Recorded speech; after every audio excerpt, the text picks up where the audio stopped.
Is continuing to follow the big top story here of the day, tracking the markets after stocks sinking after Israel's strike on Iran. We're seeing Dow right now down about 600 points there in the red. We're also hearing news from Fox News' Trey Yingst saying Israeli civilians told to stay next to bomb shelters. Emergency alert sent to phones by Homefront Command.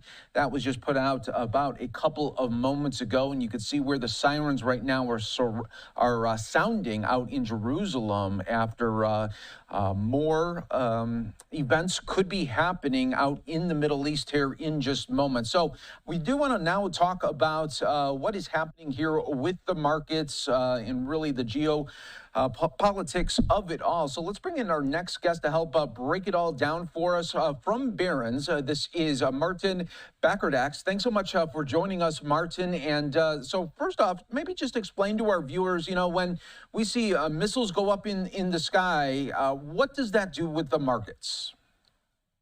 Well, particularly when we're talking about missiles that are going up in the Gulf region, the first thing that's going to react is oil prices, and they were violently higher in the overnight session. Of course, Iran isn't one of the biggest oil producers in the world, but that region itself is responsible for about a third of global output.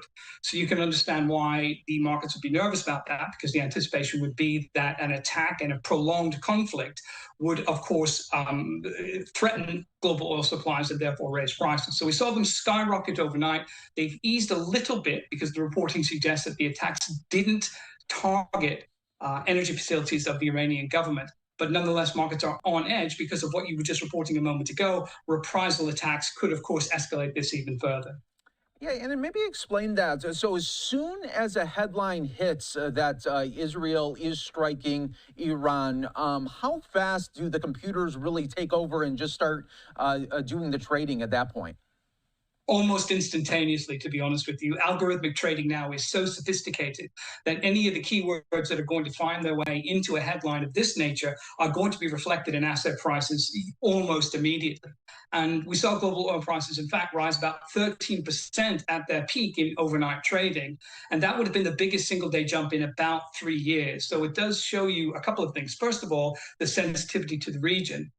With respect to global oil markets, but also the fact that markets have been on edge for quite some time with respect to this because of the simmering tensions.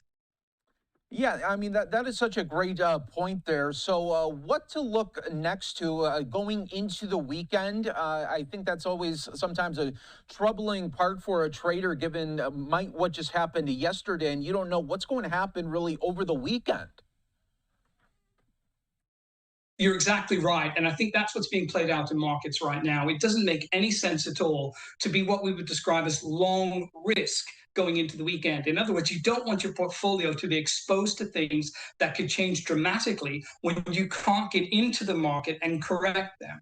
So I'm seeing a lot of what we call position squaring. Investors are getting flat or neutral, it's probably a better way to describe it, into the weekend so they can understand better what the market is going to do next week. I think the reprisal attacks will be the first thing that we're watching. And secondarily, what happens to oil supplies in the coming days? The Strait of Hormuz, which of course is one of the most important choke points for the transition of oil from places like Iran, Saudi Arabia, and elsewhere to the rest of the world, is going to be in stark focus, because if there's a kind of blockade or disruption of any kind as a result of military action, we are looking at 20% of global supplies that could be shut off overnight. And that's just a risk that no one is prepared to bear going into a 2-day period. And again, I would imagine we're going to see even more caution next week, even if we don't materialize to that degree over the next 2 days. Yeah, another indicator with the gas prices, President Trump administration was really hoping to get those prices down. How fast will this be a damper on maybe that mission? And as you said earlier, it's not a huge oil supply, but how fast do other markets react then to that? Well, I think you've hit upon such an important point, because the oil price story in this conflict is probably the most significant of all the headline risks to the president's agenda, because they feed into inflation. And of course, the president has been vocal in the past days and over the past months that the Federal Reserve isn't lowering rates fast enough. If higher oil prices were to accelerate inflation, the Fed would have to stay on hold even longer. That, of course, has implications for U.S. borrowing costs and a whole host of other issues. It also plays into the economic story because now we're just getting back to our feet in terms of recovering from the tariff impact over the first quarter. If growth were to slow as a result of that, that's a complication for the president as well. And of course, it just can't be ignored that the president's domestic agenda is getting more and more complicated by the day. If he is drawn in to try to broker peace between Israel and Iran, whilst at the same time trying to do the same thing between Russia and Ukraine, organizing a trade deal with China, keeping North Korea from exploring its nuclear ambitions, it makes it so much more difficult for him to pursue the things that he would actually like to do. So ultimately, this oil price spike could be the hinge for a lot of things for the president, and as a result, the economic story and where markets go into the second half of the year. And, Martin, I'm also interested in yesterday we heard from President Trump about 12 hours before this strike happened, and he actually got a question asking if Israel was going to strike Iran within the next couple of hours. And he said he thought so. So by putting that out there, making it maybe not a total surprise what happened later on in the evening, does that help the markets at all or no?